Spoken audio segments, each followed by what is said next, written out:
Bonjour et bienvenue sur le podcast Marketing Mania. Aujourd'hui, j'accueille David Laroche, qui est un coach en développement personnel bien connu puisqu'il a 519 000 abonnés sur sa chaîne YouTube principale et plus de 48 millions de vues. Et sur l'année dernière, David annonce un chiffre d'affaires de 4 millions d'euros.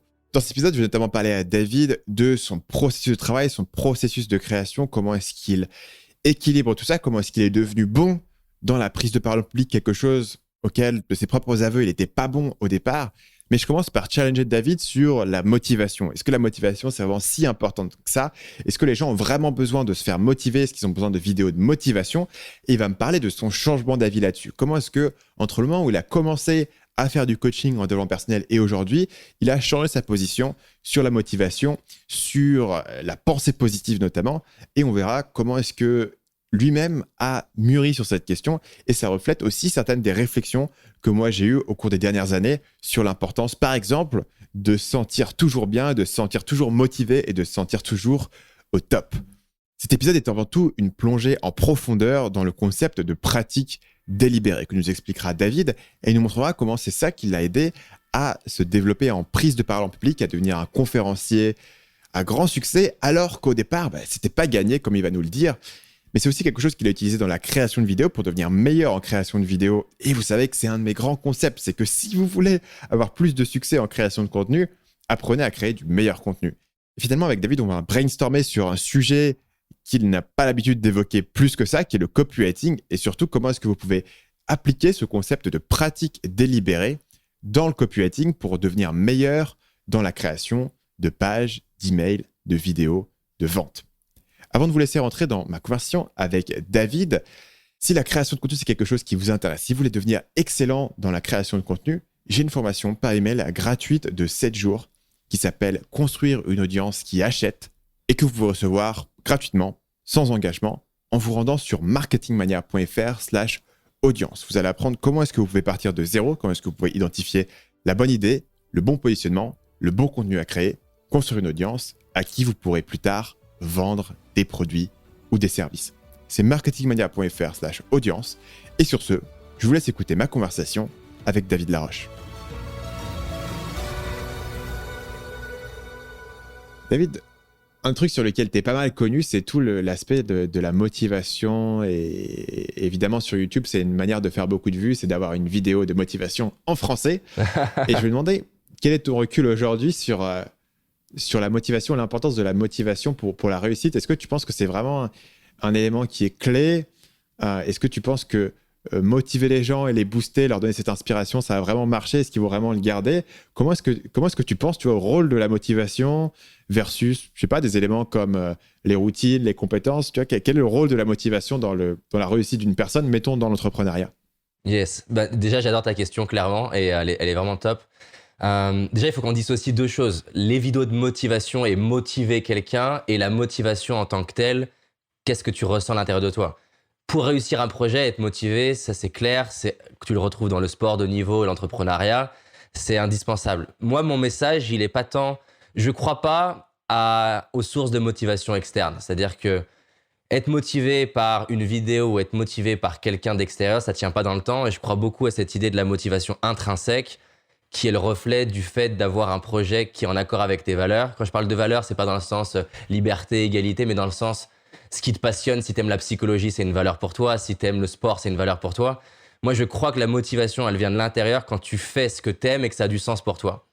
Et donc, par rapport à ta question, si je devais choisir comment accompagner, je le fais régulièrement ce choix-là.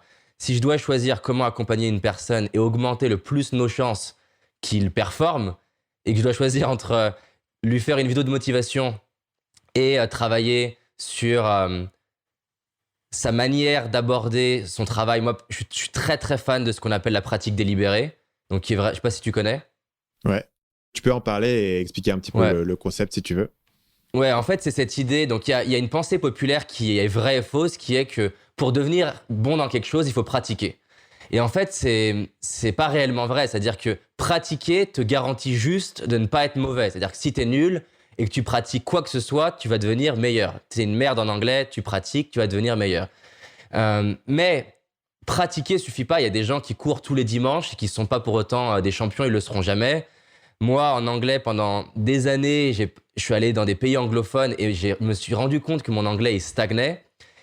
Dans le métier, par exemple, de l'accompagnement ou de la prise de parole en public, je vais avoir des personnes qui, ça fait 20 ans qu'ils font des conférences et pour autant, ils n'ont pas progressé.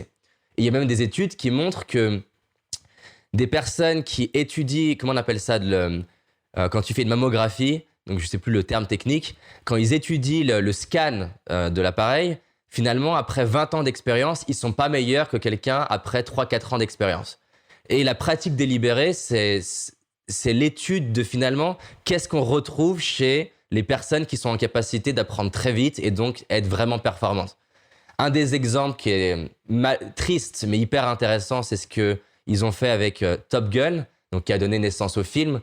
C'est-à-dire que c'était les Américains contre les Japonais, il me semble. Et ils voulaient améliorer le ratio nombre d'avions abattus américains par rapport au nombre d'avions japonais abattus. Et des deux côtés, ils se sont entraînés. Mais ils se sont dit, OK, on va implémenter quelque chose de différent qui est autour de la pratique délibérée. Et donc, la pratique délibérée, très simplement, c'est j'ai une vision très claire de ce que ça veut dire surperformer, qui généralement, elle est constituée en étudiant les meilleurs pilotes dans le cadre du pilote, ou les meilleurs coachs dans le cadre du coaching, ou les meilleurs dans un sport. Ensuite, quand j'ai une vision claire, je vais mettre en place une boucle de feedback qui est très rapide. C'est-à-dire que le problème de l'apprentissage classique, c'est que, et je prends par exemple mon métier qui est le coaching, tu vas coacher des personnes, mais tu n'as personne qui te fait du feedback. Tu coaches des gens, à la limite, le feedback que tu as, c'est est-ce que 2 ans plus tard, la personne elle a atteint son objectif, mais tu n'as pas vraiment quelque chose C'est pas particulièrement rapide. C'est pas rapide et c'est pas précis en plus. Tu n'as pas quelque chose de vraiment radical qui te fait dire là, tu as été bon, là, tu as été mauvais. Et donc, bref, avec Top Gun, ils ont mis en place quelque chose de ce type-là. Et le ratio à la fin, je me souviens plus exactement, mais c'était du genre un avion américain abattu contre 6 avions japonais avec cet entraînement bien spécifique où finalement, donc ils avaient mis en place un entraînement où tous les matins, avant d'aller prendre l'avion, ils étaient très clairs sur ce sur quoi tu t'entraînes. Oui, parce qu'il y a une autre différence dans la pratique délibérée, c'est que dans la pratique, généralement, tu dis je vais pratiquer le piano ou je vais pratiquer l'art de faire des vidéos. Sauf que notre cerveau, il est très mauvais pour implémenter et appréhender plein d'idées en même temps. L'idée de la pratique délibérée, c'est que tu t'es plus en train de t'entraîner à devenir un bon pilote, tu vas être en train de t'entraîner, par exemple, à faire un mouvement bien spécifique. Tu vas être en train de t'entraîner en prise de parole, à faire des meilleurs silences. Et ton seul entraînement, c'est pas être un bon storyteller, c'est pas avoir beaucoup d'énergie, c'est pas fluctuer sur ta voix, c'est faire des silences. Et on le retrouve dans le piano, dans l'art, dans le sport. Et là, on arrive à créer de la croissance parce qu'en fait, toute la base scientifique de la pratique délibérée, c'est qu'au bout d'un moment, en pratiquant, tu as tendance à répéter les habitudes que tu as. Et les habitudes que tu as sont pas forcément les bonnes. Et donc, en fait, tu ancres de plus en plus des mauvais réflexes. Alors, bien sûr, tu ancres aussi les bons. Et c'est ce qui fait que ta performance, elle stagne. Donc, pour répondre à ta question, non, clairement, pour moi, tout ce qui est autour donc, d'un entraînement spécifique, j'adore aussi cette idée de Ray Dalio, entoure-toi de gens brillants, pas d'accord avec toi, cette capacité en anglais, voilà, self-awareness, à regarder ta performance, te demander qu'est-ce qui est bien dans ce que tu fais, qu'est-ce qu'il y a à faire autrement. Ça, pour moi, ça t'amène beaucoup plus à réussir dans ta vie que la motivation. Maintenant, ce que j'essaye de faire avec les vidéos de motivation, c'est pas juste faire une vidéo de motivation dans le cliché de la vidéo américaine qui te donne un boost. Ce que j'essaye de faire, c'est via cette couche de motivation que les gens cherchent, essayer de commencer à glisser des messages qui là vont amener la personne à aller vers quelque chose qui l'inspire. Je prends souvent l'exemple de Newton où sa mère devait lui rappeler qu'il était l'heure du repas. Et souvent, alors bien sûr c'est un cliché, mais il y a quand même une vraie part de vrai. Quand tu es en train de faire quelque chose au point que tu en oublies de manger, c'est que tu fais quelque chose qui est vraiment important pour toi. Et donc moi, ce que je cherche à faire avec mon audience et mes clients, c'est les amener non pas à avoir besoin de motivation extérieure, mais avoir le courage d'aller vers un but et vers un rêve qui les inspire vraiment. Et ce qui se passe, si je prends ne serait-ce qu'en ce moment sur l'entrepreneuriat, c'est que les gens, ils regardent sur YouTube, ils voient des YouTubeurs, ils voient des influenceurs, ils voient des entrepreneurs. Ils courent vers un rêve qui n'est pas le leur, en essayant de réussir d'une manière qui n'est pas la leur. Ensuite, ils procrastinent, manquent d'énergie, reportent au lendemain. ils vont se comparer et ils vont penser en fait qu'ils ont un problème de motivation alors qu'ils n'ont pas un problème de motivation. Le seul problème qu'ils ont, c'est qu'ils vont vers un rêve qui n'est pas le leur. Et ça, voilà, c'est un truc qui est très important pour moi, c'est aie le courage d'aller construire ta propre vie et pas une copie de la vie de quelqu'un d'autre qui est pas la tienne en fait. Tu peux t'inspirer, tu peux apprendre plein de choses des meilleurs, mais si à la base ça t'inspire pas, tu peux pas devenir bon. Ça fait de la motivation une espèce plus de symptôme d'un truc qui va pas plutôt que d'un truc qu'il faut chercher en tant que tel. C'est ça, exactement. Si t'es pas motivé, c'est le signe potentiel d'un problème. C'est clair. Mais la solution, c'est pas d'aller chercher. Tu vois, c'est un peu comme si t'es pas en bonne santé, t'arrives pas à dormir. C'est le symptôme qu'il y a un truc qui va pas dans ta vie et que peut-être t'as trop de stress, etc. La solution, c'est pas forcément de dire ok, il faut que je retire mon stress. La solution, c'est peut-être de te demander qu'est-ce qui me stresse et quelle est la cause de ce symptôme. Donc, je vais pas directement nécessairement attaquer le symptôme, le manque de motivation, avec uniquement des vidéos de motivation, mais aussi en comprenant pourquoi est-ce que le projet sur lequel tu travailles ne t'apporte pas cette motivation. Mais d'ailleurs, c'est exactement ça.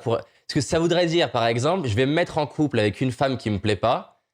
Je vais du coup tous les matins me réveiller en me disant putain, mais qu'est-ce que je fais avec elle? C'est pas possible. C'est pas en essayant de compenser avec des gens qui me boostent en mode mais tu vas y arriver, ça va bien se passer, ça va marcher, que ça va t'aider. Maintenant, ce que je crois, peut-être pour aussi donner un autre angle, c'est que tu es dans le projet qui te correspond. Et un jour, tu as un petit coup de c'est un peu dur. Là, la vidéo de motivation, elle peut te redonner un petit peu ce regain d'énergie pour te reconcentrer sur ce qui est important. Mais c'est pas le truc qui va tout corriger, en fait. La vraie cause, c'est... De toute façon, c'est ce que je dis à mes clients. Si après un échec ou une erreur ou une critique, qui pour moi sont un peu les 3 tests ultimes de la motivation, si après l'un des 3, tu me dis que tu as envie d'abandonner, mais pas seulement ponctuellement, tu me dis que tu as envie d'abandonner même une semaine après, c'est qu'il y a des chances que ça soit pas ton projet, que ce soit pas le truc qui t'inspire vraiment, parce que tous les gens que je connais, que ce soit sportifs de niveau ou entrepreneurs, ils ont aussi des coups où c'est dur, où c'est pas facile, mais tu discutes avec eux une semaine après et la question c'est pas j'ai envie d'abandonner, la question c'est voilà, c'est dur, je me sens pas bien, je veux arriver à retrouver de l'énergie, mais en fait je vais y arriver, je vais continuer, je vais tester autrement. C'est pas tant j'ai un problème de motivation. Donc ouais, pour moi, un problème de motivation, c'est un symptôme et pas un problème. Est-ce que tu te sens motivé tous les jours? Et si tu te sens pas motivé, est-ce que tu peux travailler sans motivation? Alors clairement non, je me sens pas motivé tous les jours. D'ailleurs, je pense que ça servirait à rien. C'est-à-dire que tu vois, hier, j'ai regardé un film sur Netflix, ça sert à rien que je sois sur mon canapé, au taquet, motivé. Non, je suis dans une énergie plus cool, tranquille, détendue. Mais t'as regardé un film parce que t'étais pas assez motivé pour travailler ou juste t'as regardé un film parce que c'était le soir et t'avais prévu de regarder un film? J'ai regardé un film déjà parce que j'adore le cinéma et ça fait partie de... Ça influence la manière qu'on a de créer nos vidéos et ça fait partie aussi des projets que j'ai de créer un documentaire, donc ça m'intéresse. Donc j'aime déjà le cinéma. Et puis, mais c'est lié à ça. J'aime le cinéma et au-delà du côté business, c'est... je sais pas, une récompense, quelque chose qui est agréable pour moi. Et j'ai remarqué que je suis pas forcément plus productif au final si je m'interdis toute forme de choses qui me font plaisir d'une certaine manière. Même si le mot plaisir me convient pas exactement, mais nourrissent. Mais par exemple, est-ce que ça peut t'arriver de te lever le matin et d'aller un peu au charbon? Moi, ça peut m'arriver, tu vois, il y a des matins où je suis en mode... ok, par exemple, je prends l'exemple de quand j'écrivais mon livre, parce que c'était extrêmement clair, tu vois. En gros, chaque jour, j'avance sur mon livre, j'écris. Il y avait des jours où j'étais pas extrêmement motivé d'écrire ce livre et j'aurais peut-être voulu faire autre chose ou faire un autre projet, etc. La différence, c'est que je me suis engagé pour faire le livre et je sais très bien que si je prends une bifurcation aujourd'hui, je suis dans la merde, le livre, il va jamais sortir. Ça prend déjà suffisamment longtemps de faire un livre. Il y a des jours où je suis pas particulièrement motivé pour travailler sur le projet en particulier, mais pour des raisons stratégiques et pour des raisons de choix et pour des raisons de décision et d'engagement et de routine et toutes ces raisons-là, je me dis, OK, je vais me mettre sur ce projet, je vais continuer à le rouler. Et puis, ce sera un jour de plus, ça sera 2000 mots de plus sur mon manuscrit. Et c'est ça que j'ai vraiment envie de faire et c'est ça qui est vraiment important. Sans ressentir cette sensation de motivation, mais peut-être par une forme d'obligation, par une forme de routine, par une forme de persévérance, d'obstination, comme tu veux. Est-ce que tu as aussi parfois cette sensation de je suis pas particulièrement motivé aujourd'hui, mais c'est pas grave? Ou est-ce que tu penses que dans tous les cas, c'est un problème et c'est un symptôme de quelque chose? Alors, personnellement, j'ai pas trop... Ça doit m'arriver, mais ça arrive quand même pas beaucoup de me lever le matin et de pas être motivé. En revanche, ce qui va m'arriver, clairement, et ce qui va du coup faire un lien avec ce que tu viens de dire, c'est typiquement m'asseoir, écrire un script de vidéo.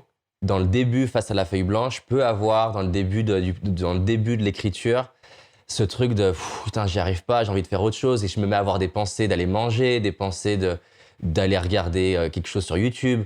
Là, je vais le ressentir et je peux aussi le ressentir à la fin du projet quand j'ai fait finalement toute la partie qui me stimule beaucoup et on est sur les derniers détails qui peuvent ne pas me plaire en soi à faire, mais qui me semblent importants.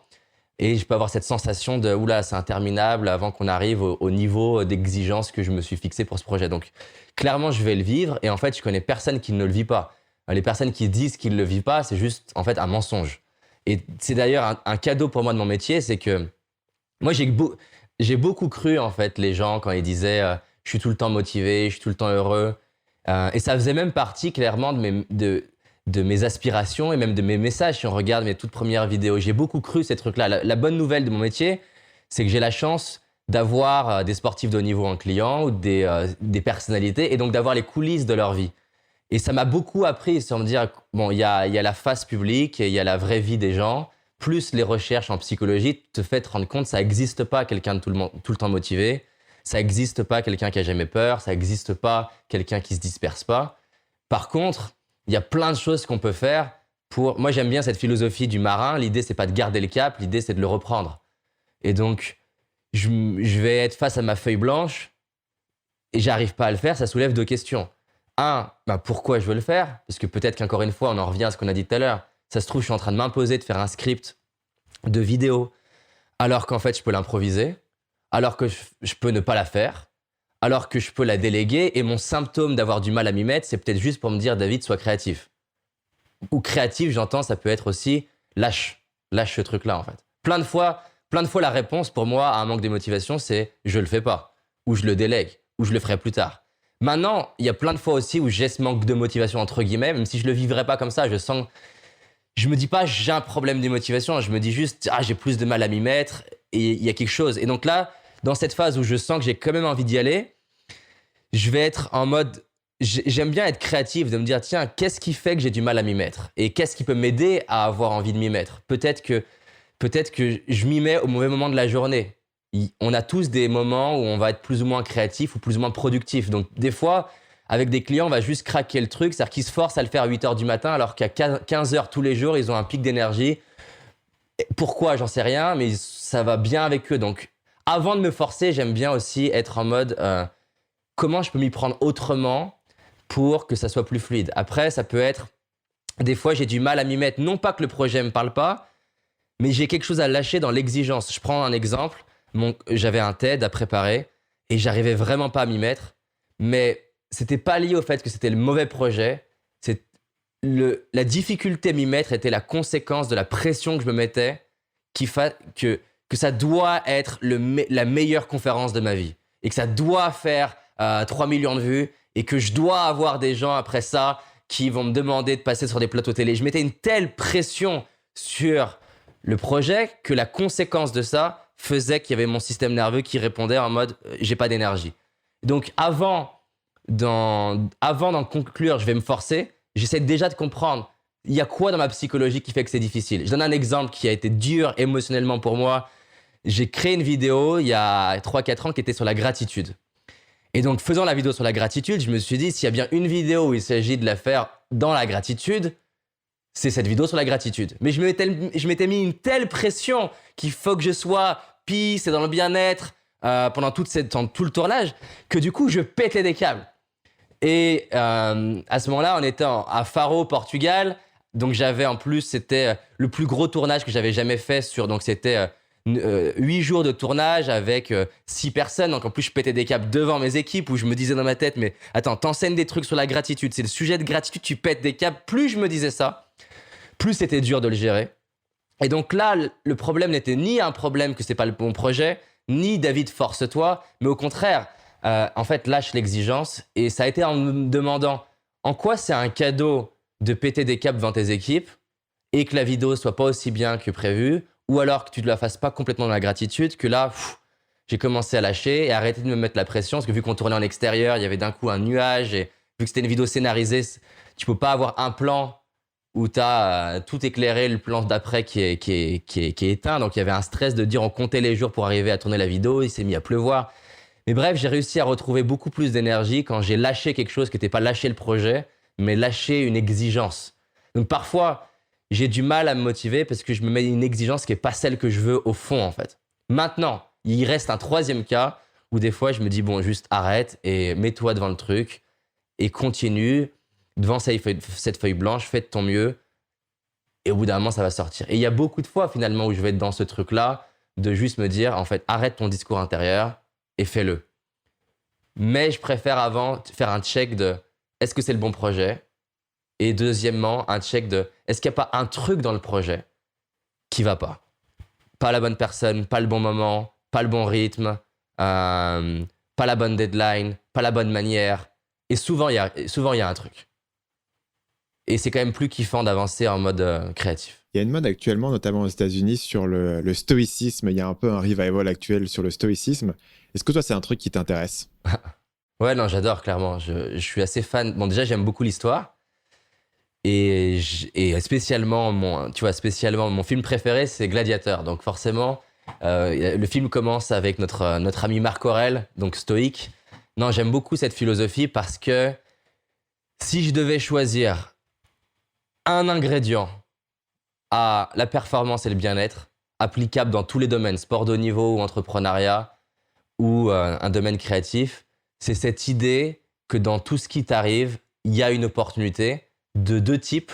Il y a non seulement dans ce qui vient de se jouer un cadeau, mais plus que ça, il y a de quoi en faire une opportunité. Et c'est souvent un truc qui n'est pas compris d'ailleurs dans mon domaine du développement personnel, c'est-à-dire que les gens vont être beaucoup en mode c'est quoi le cadeau, mais ça va au-delà de ça. La philosophie par exemple de Marc Aurèle, c'est que c'est pas seulement j'accepte ce qui se passe, c'est qu'il y a aussi une dimension de je peux changer des choses, je peux faire quelque chose autrement. Un exemple que j'adore business, c'est l'exemple de Avis, qui est numéro 2. Et j'adore ce truc-là. Enfin, pour moi, c'est trop fort d'avoir fait cette campagne marketing. We are number 2. That's why we try harder.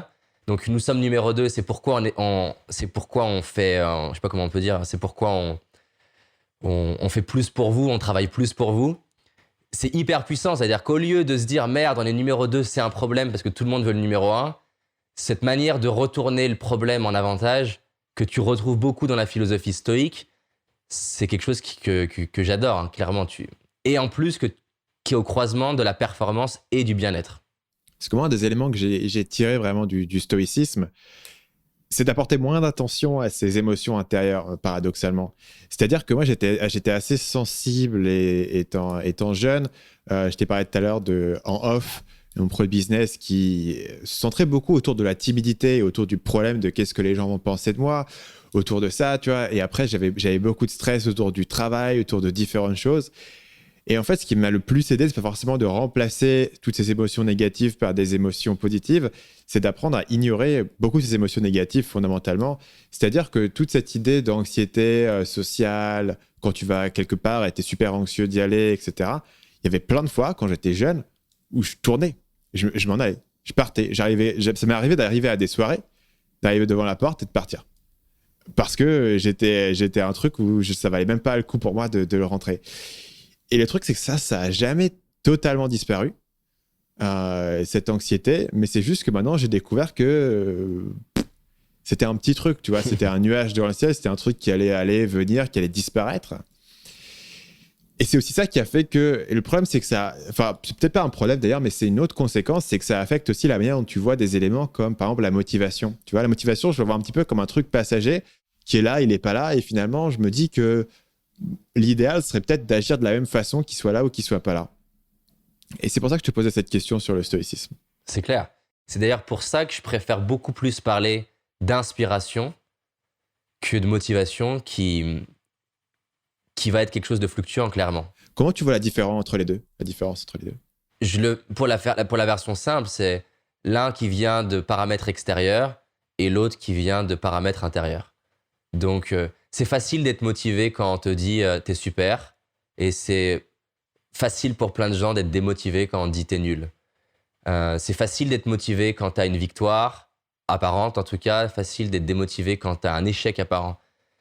Mais moi, en fait, je suis content de tes questions parce que ça me permet vraiment d'appuyer mon message parce qu'encore une fois, j'essaie de plus en plus, hein, clairement d'ailleurs, pour que tu comprennes pourquoi j'adore tes questions, j'essaie de plus en plus de me séparer du cliché et de l'industrie du développement personnel qui me dérange sous plein d'aspects, en fait. Dont, d'ailleurs, pour être transparent et objectif, c'est le David d'aujourd'hui qui dit ça. Le David qui a démarré sa chaîne YouTube il y a 8 ans a cru et a adhéré à plein d'idées qui m'ont servi, hein, clairement. Il y a plein de choses qui étaient top à prendre. Mais je me sépare de plein de ces idées. Et donc, tu viens d'en donner une qui est importante, qui est que aujourd'hui, je ne crois pas à la pensée positive, par exemple. Et je ne crois pas, du coup, à la quête extrême de vouloir se shooter à des émotions positives. Et parce que scientifiquement, il y a même des tests qui ont été faits j'ai perdu le terme. Donc, décidément, le scanner sur le cerveau, là, j'ai perdu le terme. Je me demande si c'est pas un IRM. fMRI. Ouais, peut-être. Ouais. Ouais.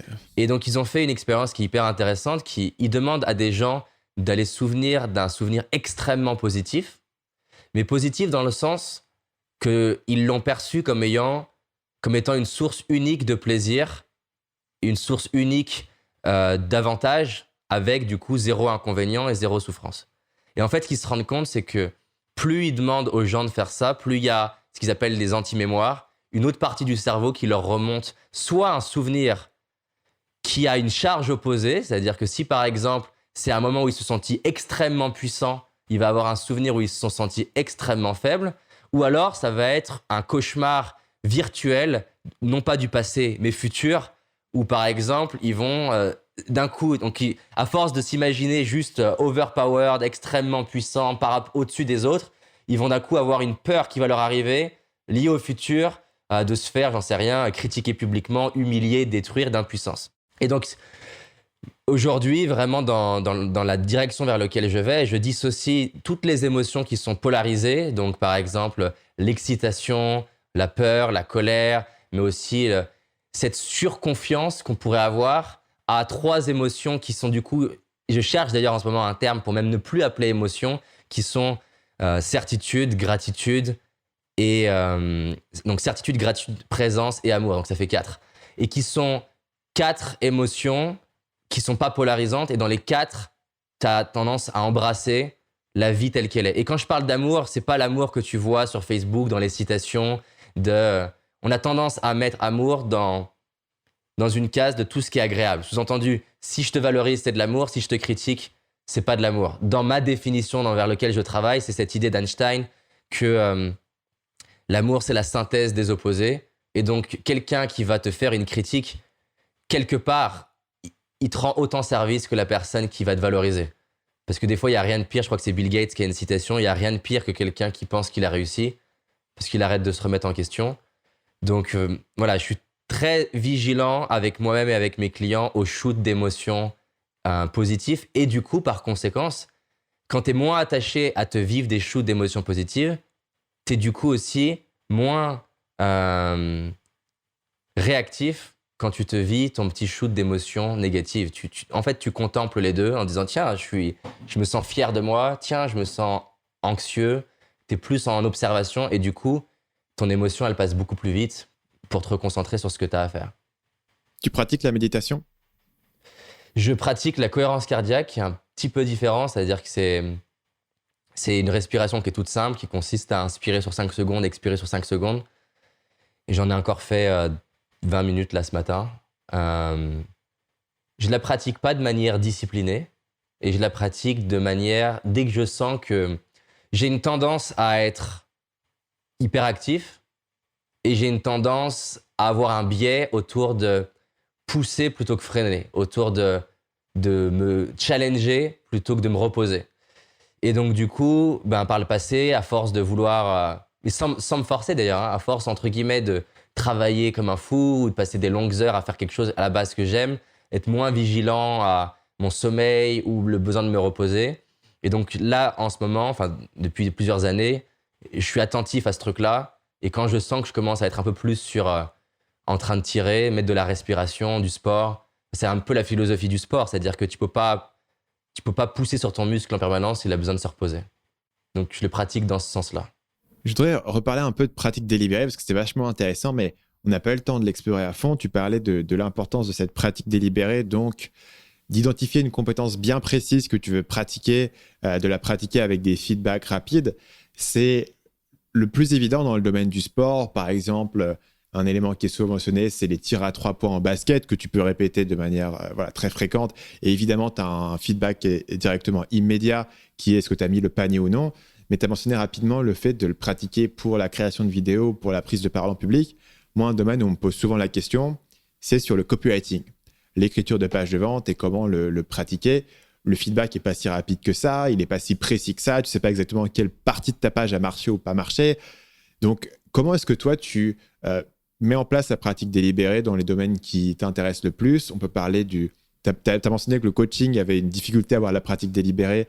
Je veux savoir, par exemple, le coaching, la création de vidéos, la prise de parole en public. Tu veux parler des trois, tu peux en choisir un qui t'intéresse le plus. Mais comment est-ce que tu apportes cette idée de pratique délibérée dans un domaine où c'est pas évident d'avoir ce feedback rapide et immédiat?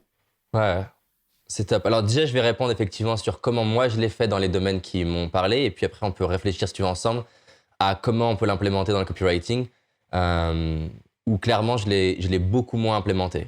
Bon, un endroit où je l'ai implémenté de manière extrême, c'est la prise de parole en public. Clairement, pour faire écho à ce que tu disais, j'étais stressé, mal dans ma peau, complexé, pas à l'aise avec les filles. Et d'ailleurs, tant mieux, hein, parce que c'est ce qui m'a donné ce désir extrême de comprendre ma psychologie d'abord et puis la psychologie derrière. Donc, c'est parfait. Et ça me paraissait être une montagne, en fait, d'apprendre à mieux communiquer, être plus à l'aise. Et au début, j'adhérais à cette pensée populaire qu'il y en a qui sont bons communicants et d'autres qui sont mauvais, que c'est comme ça qu'il faut l'accepter, t'as pas de bol et c'est comme ça.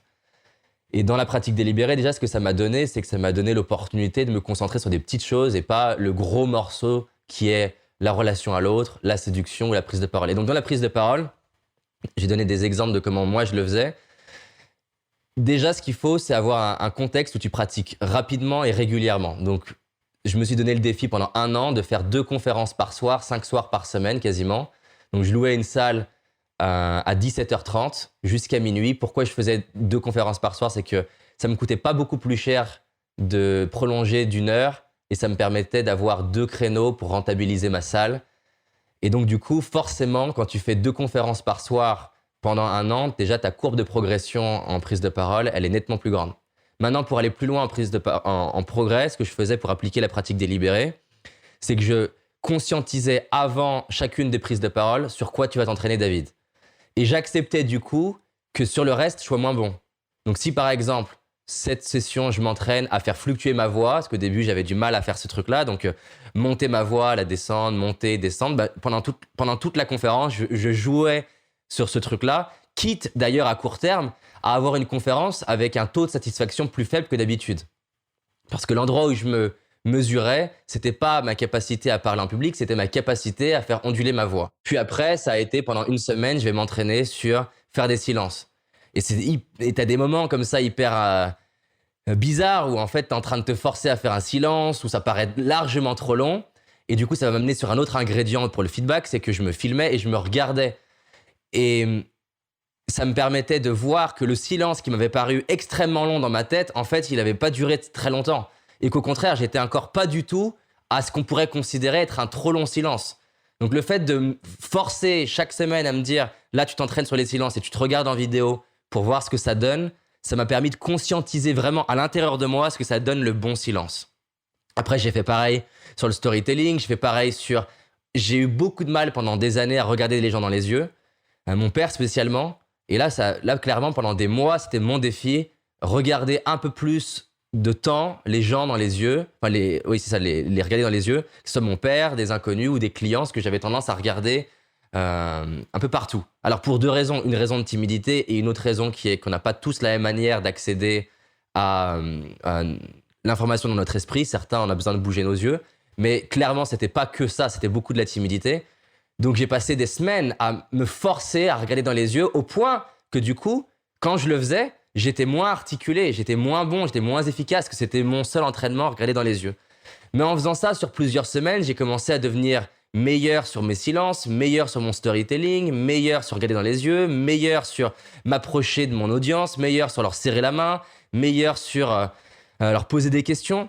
Donc voilà, ça c'est un endroit concret où je l'ai fait, où finalement les ingrédients c'était quoi?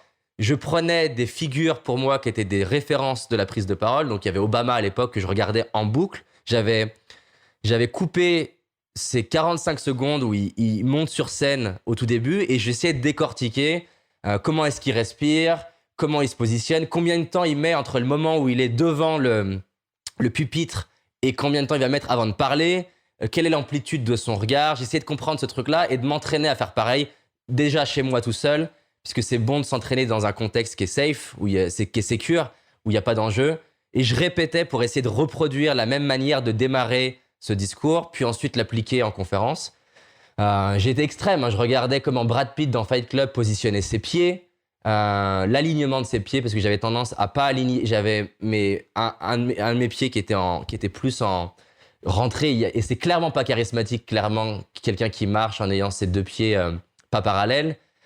J'essaie de m'entraîner à me dire, tiens, quand quelqu'un répond avec charisme, est-ce qu'il se retourne immédiatement? Est-ce qu'il prend du temps avant de se retourner et de m'exercer à le faire? Donc voilà. Sur le chemin, d'ailleurs, j'avais plein de potes qui se foutaient de ma gueule parce que c'était extrêmement maladroit. J'ai fait plein de trucs qui semblaient pas marcher. Mes potes me disaient, mais concrètement, ça donne quoi? Mais j'étais persuadé que ça marcherait, cette stratégie. Et de toute façon, j'en voyais pas une meilleure. Et je me voyais pas, en un claquement de doigts, pouvoir un jour être à l'aise ou être à l'aise devant des milliers de personnes. Donc voilà, ça c'est un endroit où je l'ai appliqué à l'extrême. Et ça m'a beaucoup aidé. Pareil dans la vidéo. Si tu regardes mes toutes premières vidéos, même si on en a enlevé une partie, non pas que... Parce qu'au début, j'étais parti sur regarder toutes mes anciennes vidéos parce que je trouvais que c'était pédagogique pour les gens de se dire c'est possible de changer. Mais je les ai enlevés parce qu'en fait, j'avais de plus en plus de clients qui me disaient « Ah, je t'ai découvert » et en fait, l'algorithme de YouTube mettait en avant particulièrement une de mes premières vidéos qui était vraiment ridicule. Et je me suis dit, bon, c'est peut-être pas si stratégique parce qu'elle commençait à faire de plus en plus de vues. Je me rappelle à l'époque, elle faisait 200 000 vues, ce qui pour moi était énorme. Et elle commençait à continuer comme ça, donc je les ai enlevés. Mais régulièrement, ma femme s'amuse à me montrer ses anciennes vidéos. Et j'ai même Oussama Hamar, je sais pas si tu connais, qui une fois a pris une de mes anciennes vidéos, l'a envoyée à ses startups. Et je lui ai dit, mais pourquoi t'as fait ça? Il me dit, non, mais je sais ce que je fais. Et il a attendu, je sais pas, une semaine ou deux pour leur envoyer une de mes dernières vidéos. Et le message, c'était « Regardez, vraiment, tout est possible ». Et donc, dans les vidéos, c'est pareil. M'entraîner à mieux maîtriser ma voix, mieux maîtriser mon timbre, mieux maîtriser les exemples. Donc ça, c'est des endroits où je l'ai beaucoup appliqué. Maintenant, pour en revenir sur le... Après, clairement, d'ailleurs, juste pour finir, je l'ai appliqué de manière extrême sur plein de choses. On parlait hors caméra de la sexualité. Tu parlais de l'éjaculation précoce. Moi, j'ai été dans ce camp-là d'être tellement stressé de ne pas arriver à gérer mon excitation. Et clairement, j'ai appliqué la pratique délibérée. Alors, bien sûr, je ne pouvais pas avoir quelqu'un qui me filmait. Enfin, j'aurais pu d'ailleurs. À ce moment-là, on a eu un petit cafouillage technique dans l'enregistrement, mais on reprend juste après l'enregistrement avec David, exactement là où on en était.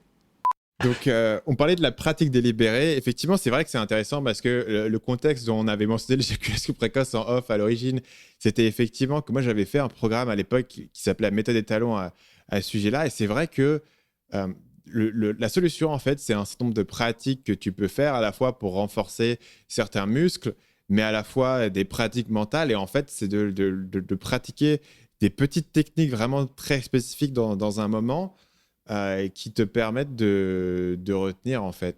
Et c'est étonnamment un bon exemple de pratique délibérée, et effectivement, et notamment la sexualité, parce qu'il y a plein de petites techniques comme ça que tu peux pratiquer quasiment de manière indépendante et te dire, OK, ça, comment ça marche, et vraiment progresser. Mais d'ailleurs, c'est trop drôle hein, parce que souvent pour divertir, quand je parle de la pratique délibérée dans mes séminaires, je prends l'exemple de la sexualité et je leur raconte 2-3 trucs que les bouquins invitaient à faire. Et il y en avait une qui était de contracter le périnée régulièrement. Et du coup, ça donne des scènes qui sont incroyables où en fait, t'es aux toilettes, donc dans l'urinoir, et t'essayes de contracter le périnée, donc c'est ce qui te fait arrêter d'uriner. Et donc du coup, tu pisses en pointillé. Et c'est assez magnifique quand tu as le visage du gars à côté de toi qui voit que tu pisses en pointillé et qui te regarde et qui essaye de comprendre ce que tu fais et pourquoi tu fais ça. Et le gars qui se décale de 3 urinoirs, on se dit, ouais, le gars a une maladie, moi j'en repars. Tu t'approches pas de moi avec cette merde. Donc c'est drôle, effectivement, ça s'applique là et ça s'applique très bien, mis à part la partie feedback que tu te fais tout seul.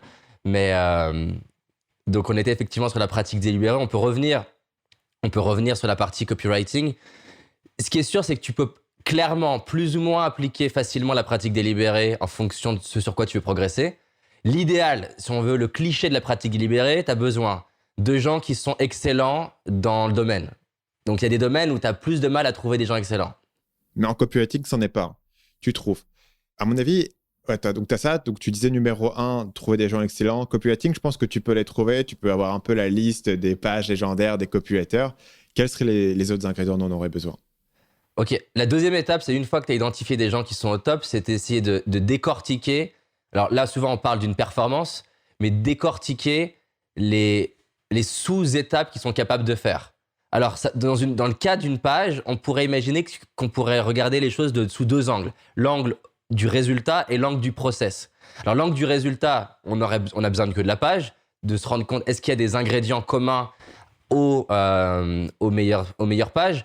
Mais le plus intéressant, ce serait pas seulement de voir des pages, ce serait de voir le process créatif et de travail par lequel passent les meilleurs copywriters. Parce que finalement, le problème du résultat final, c'est qu'il peut te faire passer à côté de choses hyper importantes dans la manière, par exemple, qu'a le copywriter de se mettre dans la peau du prospect, et qui pour moi est un des ingrédients les plus clés que tu ne vois pas dans le résultat final, parce que tu peux te dire cette phrase, elle est banale, mais cette phrase, elle est le reflet peut-être d'un process mental hyper bien pensé du copywriter dans sa capacité à se mettre dans la peau du prospect. Je peux donner un exemple typique. Imagine, ça se trouve, on va avoir des copywriters qui physiquement, je dis ça parce que c'est un outil de coaching, physiquement se déplacent pour aider leur esprit à sortir de eux-mêmes et vraiment rentrer dans la peau du prospect. Par exemple, il y a un acteur que j'aime bien, comment il s'appelle, Christian Bale, qui il explique ça quand il essaye de se mettre dans la psychologie de... Quand il a joué Batman, il a vraiment tabassé des mecs la nuit.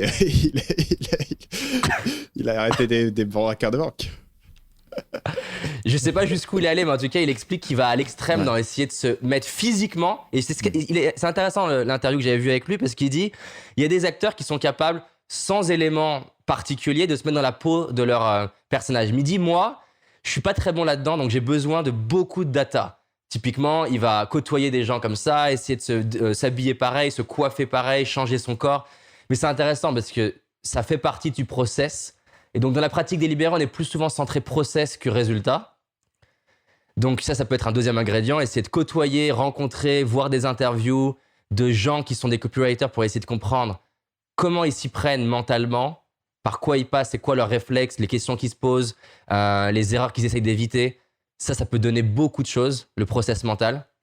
Un troisième ingrédient, c'est une fois que j'ai identifié la timeline, c'est-à-dire la suite d'étapes par lesquelles passe la personne, d'en choisir une, là où moi, je me considère moins performant. Donc, si on prend le copywriting, imaginons, pour reprendre le même exemple, que je me dise, je suis plutôt bon côté rédactionnel, mais effectivement, je suis pas très bon dans la capacité à me mettre dans la peau du prospect. Et ça, c'est une sous-compétence qui peut s'entraîner en dehors du copywriting. Elle peut s'entraîner à plein de moments. Je peux par exemple c'est un exemple dans un des livres d'influence, où sa maman l'entraîne depuis petit à être sur un banc au parc et essayer de se dire, tiens, la personne que tu vois là, à quoi elle pense, qu'est-ce qu'elle se dit, qu'est-ce qu'elle fait, et l'exercice régulier de se mettre dans la psychologie des personnes, et pourquoi pas d'aller leur parler pour vérifier, ce qui serait le feedback, vérifier ta théorie. Moi, c'est un truc que j'adore faire en psychologie, qui est d'essayer de comprendre ce que peut penser un de mes clients, et ensuite d'aller valider ce qu'il pensait en lui demandant clairement. Donc, 1, la vision des gens au top. 2, j'ai les étapes claires de ce qu'ils font. 3, j'en choisis un là où moi, je me sens le moins compétent. Ou alors, c'est pas que je me sens le moins compétent, mais je sens que c'est là où il y a le plus d'effet de levier. Parce que toutes les sous-étapes n'ont pas la même valeur. 4, je vais mettre en place un plan d'entraînement où l'objectif, c'est d'être capable les yeux fermés. Et ça démontre quelque chose de différent par rapport à la visualisation telle qu'elle est expliquée et comprise dans le développement personnel. C'est-à-dire que le problème du mythe et du fantasme du développement personnel par rapport à la visualisation. C'est de dire, tu t'assois, tu fermes les yeux et tu visualises ta Ferrari et ta boîte qui va cartonner et ça va arriver. Aujourd'hui, il n'y a aucune étude scientifique qui démontre ça. Ça ne veut pas dire que ce n'est pas vrai, mais ça veut dire qu'on n'est pas capable de corréler vraiment la visualisation d'une personne sur ce qu'elle veut atteindre et sa capacité à le réaliser. Voire même, il y a des études scientifiques qui montrent qu'en visualisant le fait que tu obtiennes ton bac, les étudiants se mettent du coup à moins travailler que quelqu'un qui n'a pas visualisé et donc du coup avoir moins de résultats. Donc il y a des cas où la visualisation t'amène à sous-performer. En revanche, il y a un cas où la visualisation, là, elle est démontrée par plein de recherches comme étant efficace, qui est une visualisation de performance. C'est-à-dire, c'est pas, je visualise pas le résultat, je visualise pas que j'ai 1 million d'euros, mais je me visualise moi en train de performer et pourquoi pas idéalement dans un contexte de challenge. Si on prend la prise de parole, pour prendre un exemple de comment moi je l'ai utilisé. La visualisation classique, elle va te dire visualise que ta salle est remplie et que tout se passe bien et que c'est fluide. Et là, on va faire ce qu'on peut appeler un pré-mortem. Je ne sais pas si ça te parle, on pourrait le définir ensemble. Donc le pré-mortem, c'est basé sur l'idée du post-mortem qui est utilisé à la morgue, qui est de comprendre quand quelqu'un est mort, qu'est-ce qui fait qu'il est mort. Et donc ça a été utilisé dans la protection de présidents et dans d'autres contextes pour se dire s'il mourait, qu'est-ce qui ferait qu'il meure. Et donc, dans le cas de la prise de parole, tu vas faire un pré-mortem depuis chez toi en te disant ce serait quoi les pires questions pourries qu'on pourrait me poser. Et ensuite, tu vas réfléchir à des réponses et tu vas te visualiser en train de répondre calmement à ces questions. En train, pas seulement ce que tu dis, mais peut-être qu'avant d'y répondre, t'inspires. Avant de répondre, tu poses une question. Avant de répondre, tu regardes dans les yeux. Et tu vois calmement la performance que tu fais face à des questions difficiles. Et ça, c'est prouvé comme étant efficace parce que ton cerveau va pas faire de différence, très peu de différence entre ce qu'il est en train de vivre réellement et ce qu'il imagine. Et donc, tu es déjà en train de créer des circuits neuronaux liés à la performance et qui vont du coup t'aider le jour de la performance à avoir un phénomène d'automatisme. Donc, dans la pratique délibérée, on reprend le copywriting. Je vais peut-être, avant d'écrire ma page, me visualiser peut-être par quel process mental je vais passer quand je me mets dans la peau de mon prospect. Parce que pour l'avoir déjà fait avec des clients qui ne sont pas entraînés à ça, ils ont vite envie de passer à peut-être rédiger. Et je leur dis non, t'es pas encore dans ton prospect, t'es encore en train de me parler, t'es encore en train de me parler à ta place en fait. T'es encore en train de me raconter des trucs sous ton propre prisme. Et moi, cet exercice, je le fais hors contexte copywriting parce que typiquement, je fais aussi de la gestion de conflits dans le couple. Et c'est magnifique, c'est-à-dire que je demande au mari, ok, comment tu vas aborder ta femme? Et en fait, souvent, ce qui sort, c'est comment lui, il aimerait que sa femme l'aborde. Et ce qui est souvent la pire erreur. Et on fait vraiment l'exercice jusqu'à qu'il se mette dans la peau de sa femme. Et tiens, maintenant que tu es ta femme, comment t'aimerais que ton mari t'aborde? Avec quel ton, avec quel rythme, à quel moment de la journée? Qu'est-ce que t'aimerais qu'il dise? Quelles questions il pose? Quelle manière de te regarder? Est-ce qu'il est au contact de toi? Est-ce qu'il prend de la distance? Voilà, tous ces détails-là. Donc, ça va être l'étape suivante de la pratique délibérée. Celle d'après, c'est le feedback. L'idéal en pratique délibérée dans le sport de haut niveau, c'est que tu as un coach. C'est-à-dire que tu as quelqu'un qui a un degré d'expertise et qui te regarde et qui, au moment où tu fais le truc, te dit « Qu'est-ce que tu penses de ce que tu viens de faire? Qu'est-ce qui était top? Qu'est-ce qui a amélioré? Détaille-moi concrètement qu'est-ce qui était top. Spécifie le truc. » Et qui, une fois que tu t'es exprimé, te dit « Ok, tout ce que tu m'as dit, ça me parle. Maintenant, la prochaine fois, je vais t'inviter quand... par exemple, on reprend l'exemple de Top Gun. Tu es en l'air et tu as l'avion qui te suit. Je vais t'inviter à faire tel geste avec le joystick, par exemple. » Donc, en copywriting, ça serait possible si tu avais un mentor qui te suit et qui te regarde. Maintenant, il va falloir trouver un moyen d'avoir du feedback autrement.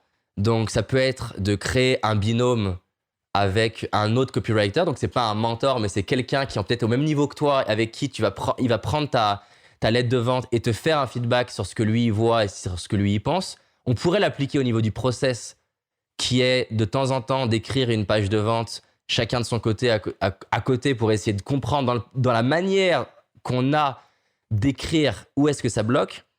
Ça pourrait être en soi-même se faisant un feedback à froid parce que ça c'est typique dans la création.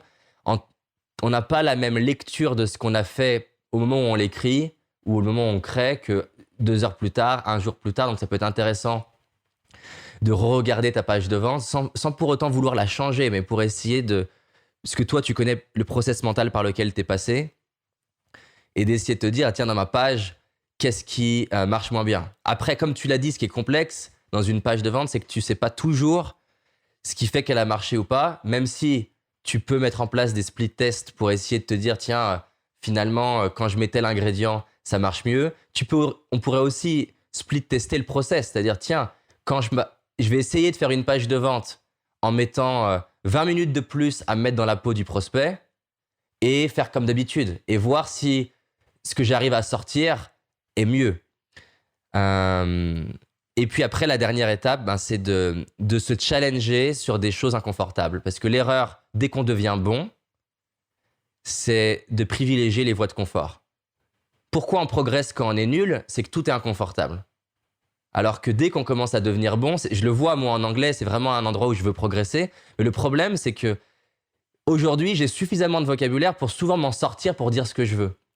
Mais c'est ça le problème. C'est que ça va pas me forcer à dire les choses telles que le dirait un Américain pour être percutant. Et donc du coup, potentiellement, manquer d'impact comme j'aimerais l'avoir parce que je vais choisir la voie de confort plutôt que la voie de challenge. Donc, il y a besoin après de conscientiser en se disant, voilà, je vais m'exercer en piano, c'est typique, je vais m'exercer à faire telle partie du morceau parce que je sais que c'est cet endroit-là où j'ai tendance à être moins fluide et moins bon. Donc ça, c'est dans l'idéal, mais déjà juste la démarche de self-awareness, tu vois, de se regarder soi-même et d'être critique envers soi-même, déjà, je remarque qu'il y a peu de gens qui sont dans cette démarche-là. Peu de gens qui sont dans cette démarche de se critiquer le plus objectivement dans ce qu'ils font parce qu'on est éduqué avec cette idée. J'aime beaucoup la notion de fixed mindset, growth mindset. Je suis désolé pour tous les anglicismes que je fais. Ouais, mais ça, on connaît hein, le mindset fixe et de croissance de Carol Dweck, qui est l'idée que Exactement.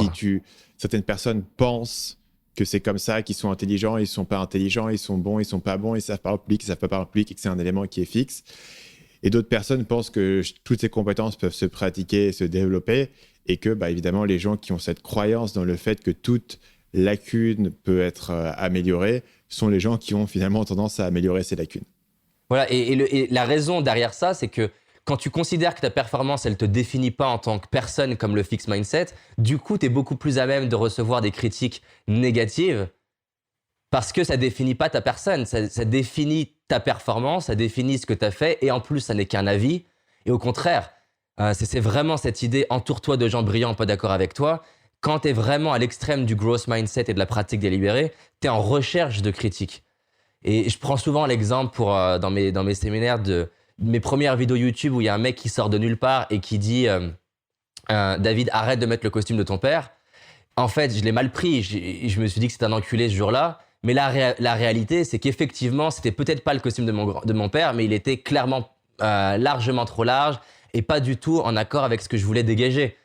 Et ce qui se passait, c'est que tous mes amis ou proches, par amour, je le mets entre guillemets, ils m'ont pas dit que ça allait pas. Et heureusement qu'il y avait ce blaireau pour m'aider à ajuster en fait ma tenue. Et dans la pratique délibérée, tu es à la recherche de ça. Et moi, je l'observe. J'ai une femme on l'appelle la hache dans l'entreprise parce que elle a cette tendance à être assez cinglante dans ses feedbacks. Et je me rappelle les premiers temps, des fois, je le vivais mal parce qu'on avait bossé par exemple 2 semaines sur une vidéo. Et on est à 25 minutes de la diffuser. Elle ne l'a pas regardée pour l'instant. Elle la regarde. Et à 25 minutes de la diffuser, elle me dit « Mais tu vas diffuser ça, là? C'est ça que tu vas diffuser ?» Et je dis « Comment ça? Mais en fait, ça va pas du tout, là. Tu peux pas diffuser ça. » Donc, on a eu, à l'époque, des conflits jusqu'à ce que je me rende compte que, bien sûr, elle pourrait peut-être améliorer. Et d'ailleurs, au passage, elle a nettement amélioré la forme, sa manière de donner le feedback. Mais néanmoins, ma vidéo, pendant longtemps, la plus vue, c'est cette fameuse vidéo où après 2 semaines de boulot intensif qu'on a fait en tournage à l'extérieur avec 8 personnes, 25 minutes avant de la diffuser, elle m'a dit ça va pas du tout. Ça m'a tellement saoulé que j'ai réenregistré en playback toute ma voix en essayant d'être avec, comment on appelle ça, lip sync, c'est-à-dire essayer de refaire exactement le même rythme et la même vitesse. J'ai tout réenregistré. Donc il y avait un problème de son sur la prise de son, c'était ça? Il n'y avait pas un problème de son, elle trouvait que j'étais pas dedans. Ok. Elle trouvait que j'étais Donc, trop dans t'as mon refait tête. la performance. J'ai refait toute la performance. C'est chaud. En lip C'est sync, super chaud. c'est chaud. C'est horrible. Ouais. Mais au final, voilà, on saura jamais si je l'avais pas fait ce que ça a donné parce que je l'ai pas diffusé. Néanmoins, cette vidéo, elle a fait vraiment, elle a fait quasiment 2 millions sur YouTube et 10 sur Facebook. Donc, je pourrais jamais dire ce que ça donnait si je l'avais pas écouté, mais je peux au moins dire qu'elle a contribué à la vidéo qu'on a fait. Ça s'est arrivé quand j'ai commencé de plus en plus à comprendre. J'ai la chance d'avoir quelqu'un qui ose me dire des vérités que d'autres ne me disent pas. Et David, choisis ta priorité. Est-ce que ta priorité, c'est ton ego et te sentir bien sur le moment, ou est-ce que ta priorité, c'est tes rêves, en fait? Et la pratique délibérée et l'idée du growth mindset t'aident beaucoup là-dedans, à te dire qu'est-ce que tu choisis, en fait.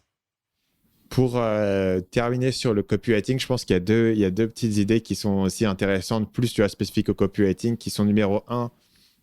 C'est extrêmement compliqué de pratiquer sur des pages de vente qui vont prendre très longtemps à faire, qui vont avoir un feedback qui est lent, qui sont tellement longs que comment tu sais qu'elle espère marcher ou pas. Par contre, s'identifier certaines des compétences les plus importantes du copywriting, qui sont notamment le titre, les accroches et aussi la capacité à pouvoir garder l'attention des gens. Une manière de le pratiquer qui est assez simple, c'est vraiment de faire des emails. Si tu fais des emails, les emails vont être beaucoup plus courts. Souvent, un email va avoir une grande idée. Souvent, le titre de l'email détermine le taux de clic. Donc, tu as un feedback direct sur ton titre et sur ton taux de clic. C'est aussi quelque chose que tu peux facilement A/B tester. Tu peux avoir 2 titres différents et les envoyer.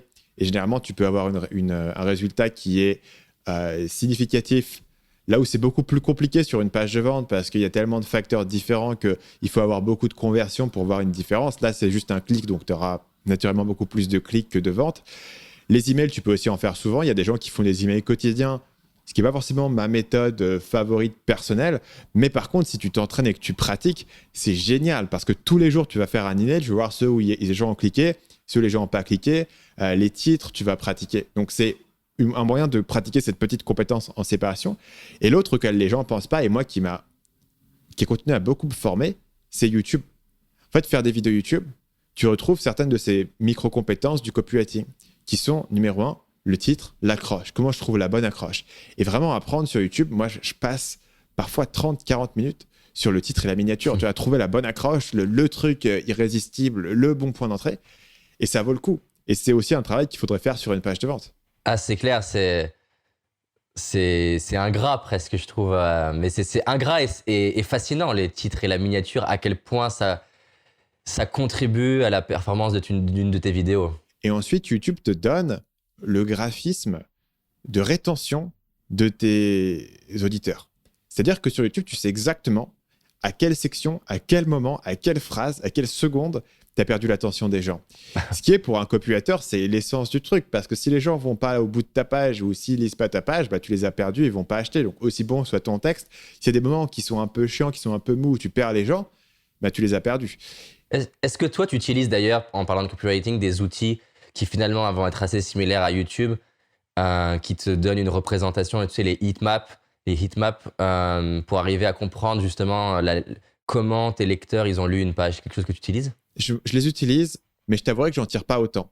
Et la raison, c'est que sur une page, un heatmap, tu vois où les gens ont cliqué, tu vois ce qu'ils ont regardé, mais la manière dont les gens vont consommer une page, c'est beaucoup plus complexe que la manière dont ils vont consommer une vidéo. Parce qu'ils vont consommer une page, ils vont sauter des parties, effectivement. Tu vois, ils vont revenir en arrière, ils vont lire des trucs, ils vont aller chercher un autre truc, ils vont passer, ils vont cliquer, etc. C'est-à-dire que ta heatmap, elle sera intéressante de voir où est-ce que tu perds les gens, mais tu vas pas avoir un drop très, très spécifique. Sur YouTube, tu peux avoir des vidéos où, comme les gens les regardent de manière linéaire, où tu auras un drop très spécifique, ou au contraire, tu dis, là, toute cette section, c'est quasiment flat, quoi. Là, j'ai créé une section qui est tellement tight, qui est avec une telle tension, avec un tel suspense, que les gens qui sont arrivés là, pendant 5 minutes, ils sont scotchés et partent pas. Ils peuvent plus sortir, ils sont bloqués.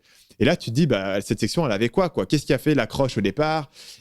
Comment est-ce que je l'ai teasée? Comment est-ce que je l'ai écrite? Qu'est-ce qui se passe à l'écran? Qu'est-ce qui se passe visuellement? Et c'est beaucoup plus facile, disons, d'analyser ce graphique sur YouTube ou sur une vidéo de vente, d'ailleurs.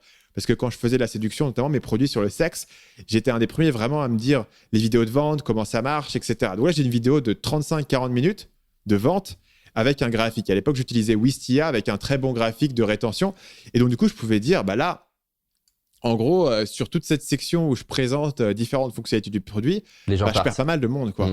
il manque un truc, peut-être que c'est un peu plan-plan, peut-être que c'est un peu attendu, peut-être que je me répète un peu trop.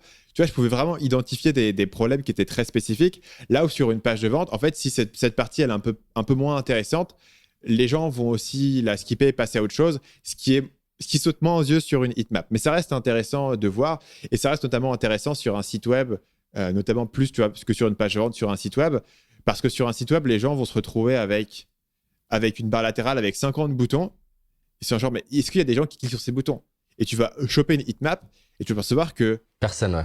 5 personnes dans le mois dernier ont cliqué sur le 4e bouton de ta barre latérale. La seule chose que ce putain de bouton fait, c'est ajouter de la confusion, ajouter du clutter, les gens sont perdus, savent pas où cliquer, donc ils partent.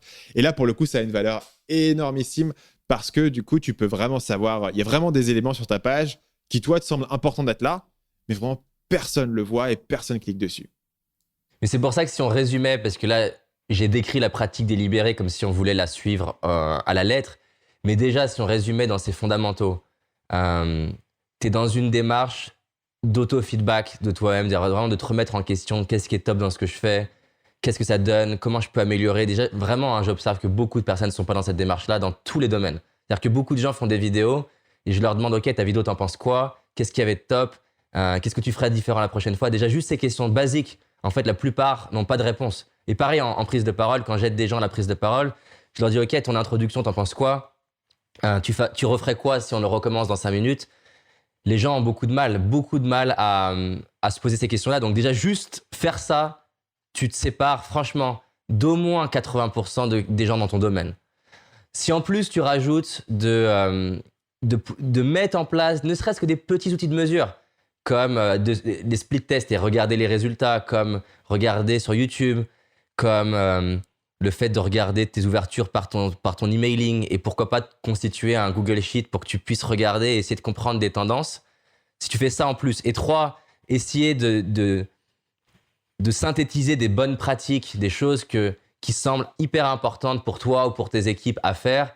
Voilà, par exemple, le simple fait de dire à mon équipe, je veux que quand ma vidéo elle démarre, je veux vraiment que vous posiez la question, est-ce que la personne sait clairement ce qu'elle va obtenir dans la vidéo et est-ce qu'elle sait clairement ce qu'elle va obtenir? Est-ce qu'il y a un élément de suspense qui lui donne envie d'aller jusqu'au bout? Ce simple détail-là, d'essayer de décortiquer quand il y a des trucs qui marchent, qu'est-ce qui fait qu'ils marchent, qu'est-ce qu'ils font qui marche, c'est un paramètre hyper important et pareil que je vois beaucoup de personnes ne pas faire. Essayer de comprendre pourquoi une vidéo YouTube elle fonctionne, pourquoi un speech il est bon, pourquoi une histoire elle marche, pourquoi elle marche pas.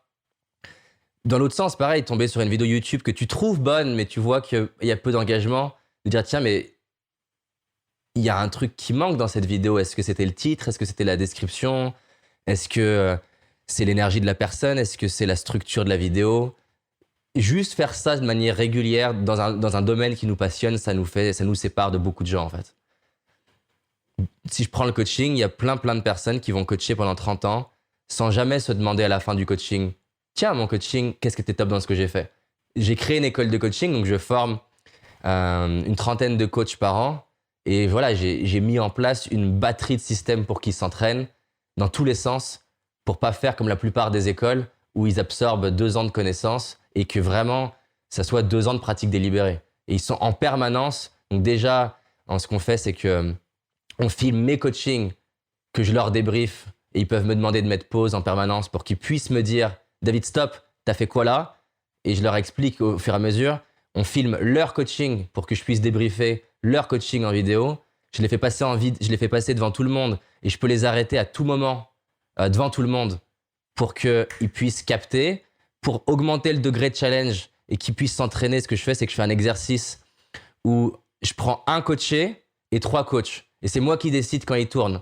Et donc du coup, ce qui va se passer, c'est qu'ils vont devoir continuer un coaching qu'ils n'ont pas démarré. Et ça les force à s'adapter à quelque chose qu'ils n'ont pas choisi. Ils n'ont pas choisi la direction. Et en plus, eux, c'est un peu comme le théâtre d'impro. Ils essayent de se dire à tout moment, je peux y aller, mais ils ne savent pas quand je leur demande d'y aller.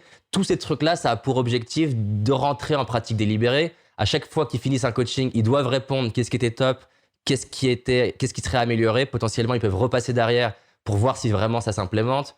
il y a une mécanique de feedback de tout le groupe et la progression chez les gens, elle est surréaliste. Parce que voilà, ça marche et ça marche dans plein de domaines de rentrer là-dedans et dès que tu deviens bon, bah, paradoxalement, t'arrêtes de progresser, quoi. David, il y a 3 questions que je pose à tout le monde avant de terminer ces épisodes. Et la première question, c'est est-ce qu'il y a un livre que tu recommandes souvent? Alors, j'ai beaucoup de mal à recommander les livres parce que, en fait, il y a plein de livres qui m'ont impacté à des moments de ma vie et j'ai pas un livre, en fait, qui... Souvent, en fait, quand on me demande, David, tu me conseilles quoi comme livre? Je passe 5 minutes à demander à la personne c'est quoi son besoin, qu'est-ce qui la bloque en ce moment. Disons que si on prend un livre qui, toi, t'a particulièrement impacté sur l'année dernière ou sur les 2 dernières années, comme tu veux, par rapport à ta situation du moment. Bon, déjà, le livre Growth Mindset, j'aime beaucoup parce qu'il s'applique à toute personne qui est ambitieuse et qui a envie de performer.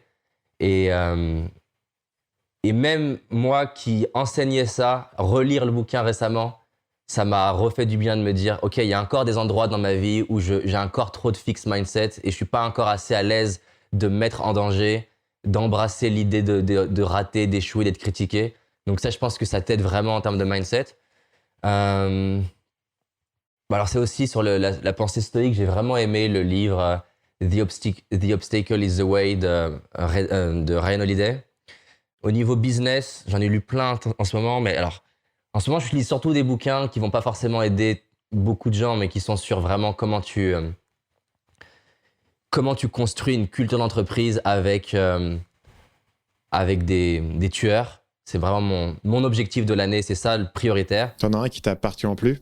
Ouais, enfin, en fait, ça dépend sur quoi, mais il y a un bouquin que j'ai vraiment aimé qui s'appelle Scaling Up et qui est vraiment comment tu construis une organisation pour scaler. Alors, ça s'applique, voilà. Bon, dans tous les cas, il y a des trucs à apprendre, peu importe la taille de ton business, mais quand tu commences à avoir des équipes et que tu as vraiment envie de grossir vite, bien et fort, il est vraiment incroyable.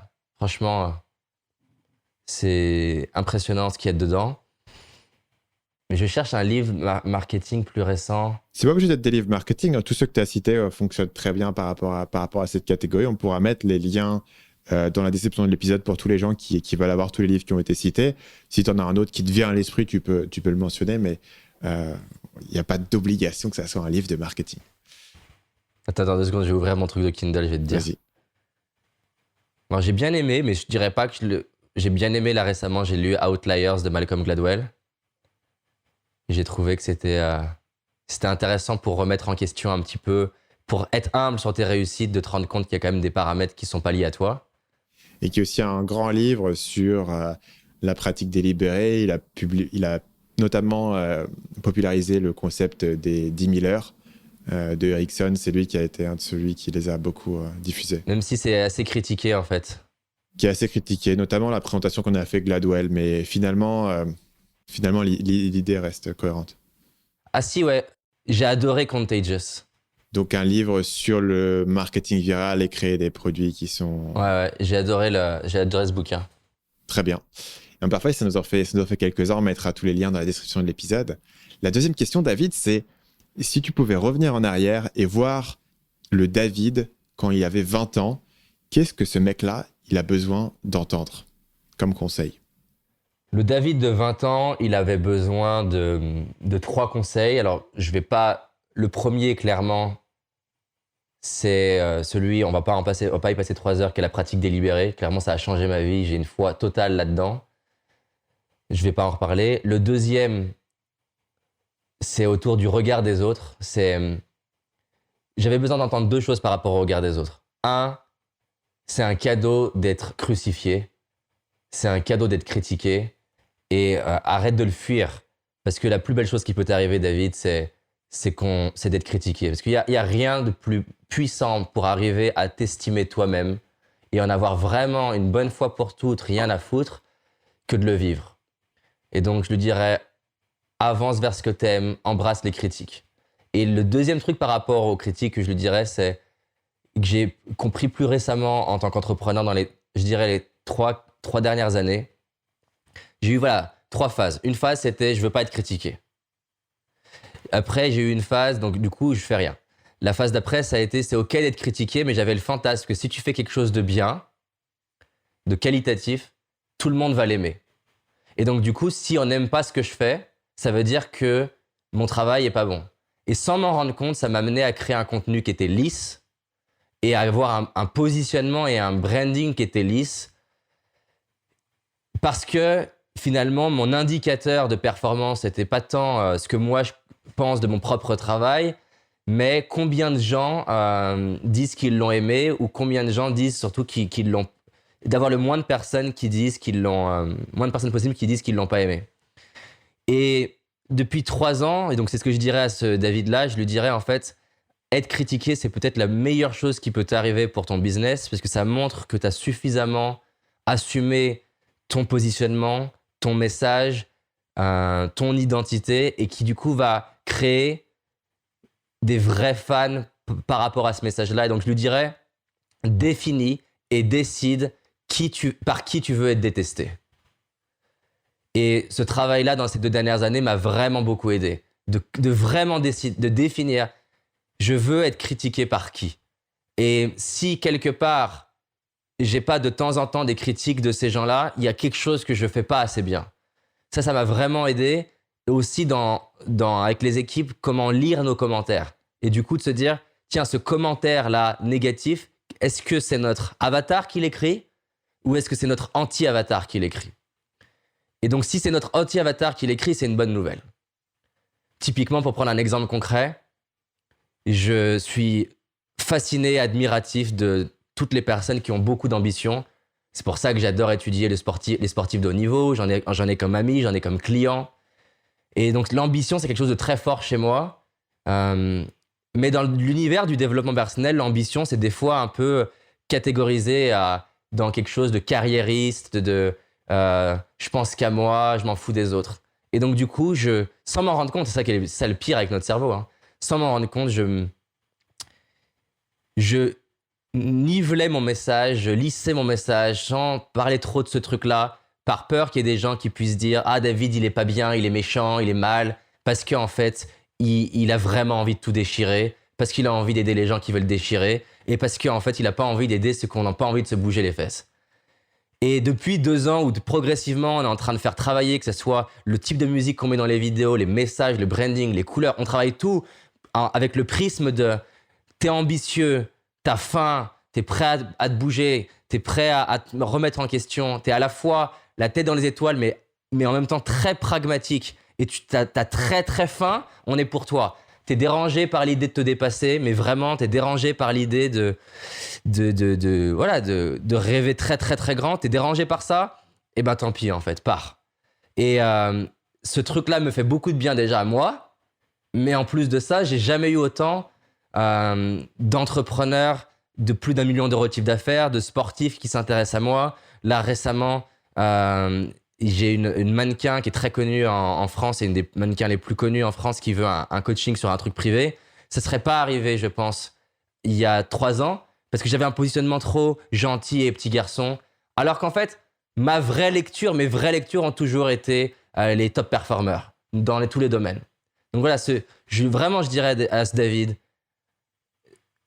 arrête de te plier au regard des autres, va faire ce que t'aimes, embrasse les critiques, joue avec les critiques, apprends à t'aimer avec les critiques et même utilise-les dans ton marketing. Et le 3e truc,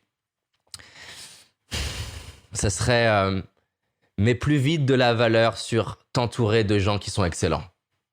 Plutôt que avoir peur que ça mette en danger ton entreprise et du coup travailler avec des personnes qui sont moins chères mais beaucoup moins bonnes et qui en fait ça crée de la frustration des 2 côtés en fait.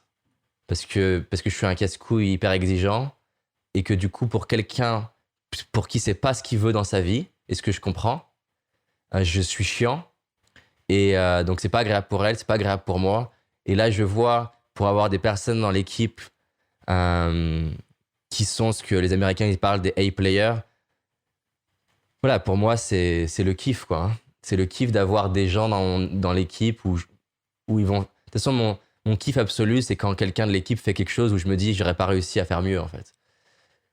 Et ça, je pense que je l'ai pas assez vite compris, entre guillemets. Dernière question, David. Est-ce que tu as une citation ou un proverbe qui te vient souvent à l'esprit? J'en ai plusieurs, alors ça dépend des moments en fait, mais il y en a une, bon j'ai découvert, malheureusement j'étais très très triste, que c'est pas Marc Aurèle apparemment qui l'aurait dit, donc c'est un vrai problème. Mais c'est un vieux gars, c'est faut- Jean-Michel du Vars qui a fait cette citation. Repris par tout le monde. Voilà, et donc tout le monde dit que c'est Marc Aurèle, apparemment, faut que je vérifie plus, mais apparemment c'est pas Marc Aurèle, mais bon, je vais quand même dire que c'est Marc Aurèle parce que sinon c'est chiant. Mais donc c'est cette... voilà, c'est ça. C'est cette phrase, voilà, donne-moi la sérénité d'accepter les choses qui sont, la force de changer les choses que je peux, et la sagesse de distinguer l'une de l'autre. Alors effectivement, ça, je crois que ça fait partie des alcooliques anonymes. Je crois que c'est de là que ça vient. Alors non, les alcooliques anonymes, ils les ont repris, c'est un... Eux-mêmes je pense avoir repris la citation de Marc Aurèle. C'est la Serenity Prayer ou un truc comme ça. C'est un truc chrétien, Et voilà. Et donc effectivement, si tu tapes Marc Aurèle quote, tu le vois partout, mais non, apparemment c'est pas lui. Donc il me semble que c'est le théologien américain Reinhold Niebuhr qui était voilà, c'est ça, au début du XXe siècle et qui fait appel à Dieu. Mais on va quand même dire que c'est Marc Aurèle. On va quand même dire que c'est Marc Aurèle. On va faire une belle statue de Marc Aurèle avec la police de caractère, avec un truc inspirationnel et on le postera sur Instagram. Voilà. Non, c'est clair. En tout cas, les citations, moi, ça m'a beaucoup aidé par le passé aussi à me picouser l'esprit. On devrait redire la citation parce que c'est vrai qu'on s'est un petit peu interrompu dessus. Ouais, donc, donne-moi la sérénité d'accepter les choses qui sont. Donne-moi la force de changer les choses que je peux et la sagesse de distinguer l'une de l'autre. Et je trouve que c'est très intéressant parce que souvent, on va s'énerver sur des choses où on n'a aucun pouvoir et à l'inverse, jouer notre victime là où on peut encore changer les choses. Toi, typiquement, le jour où j'ai compris, mais ça a été une révélation, le jour où j'ai compris que mon âge, je pouvais pas le changer, mais par contre, qu'il y avait des endroits où je pouvais en faire une force, ça a été un truc de malade. C'est-à-dire que quand je l'ai commencé à me convaincre moi-même à l'époque, donc quand j'ai démarré, j'avais 21 ans, que mon âge était mon plus bel allié, c'était magnifique parce que du coup, j'en étais tellement convaincu et je le répétais tellement aux gens que les gens ont commencé à me raconter que je réussissais parce que j'étais jeune. Quasiment les mêmes personnes qui me disaient 2 ans plus tôt que j'y arrivais pas parce que j'étais jeune, justement. Donc cette obsession de se dire où est-ce que j'ai du pouvoir et qu'est-ce que je peux encore faire, c'est clé. Je le vois avec mes clients. Le client qui m'appelle et qui me dit « Ah merde, j'ai pas ma trésor, c'est la merde ». Le rebasculer dans « Ok, qu'est-ce qu'on peut faire encore là maintenant ?» Ça change tout en fait. Sur ce, David, c'est les mots parfaits pour conclure l'émission. Merci d'avoir été avec nous. Merci d'être venu partager. Merci à toi et comme je te disais hors caméra, j'apprécie vraiment ce que tu fais et je trouve que j'apprécie vraiment le niveau d'excellence que tu mets dans ce que tu fais. Donc voilà, c'est vraiment cool. Merci à toi, ça fait plaisir. Merci d'avoir été avec moi jusqu'à la fin de cet épisode. Si vous avez envie de construire un business qui, comme le mien et comme celui de David, se repose sur la création d'une audience, sur une chaîne YouTube ou sur un podcast ou sur un blog, ou même sur la création de contenu sur Instagram ou sur Pinterest, j'ai une formation gratuite de 7 jours par email qui s'appelle « Construire une audience qui achète » et qui se trouve à l'adresse marketingmania.fr/audience. Vous pouvez vous inscrire, c'est gratuit, c'est sans engagement. Je vous donne les meilleurs conseils pour trouver une idée, trouver le bon positionnement, créer le bon contenu, capturer les emails et derrière pouvoir vendre votre premier produit et tester très rapidement si votre marché fonctionne. C'est marketingmania.fr/audience. Et sur ce, je vous dis à la semaine prochaine pour le prochain épisode du podcast Marketing Mania.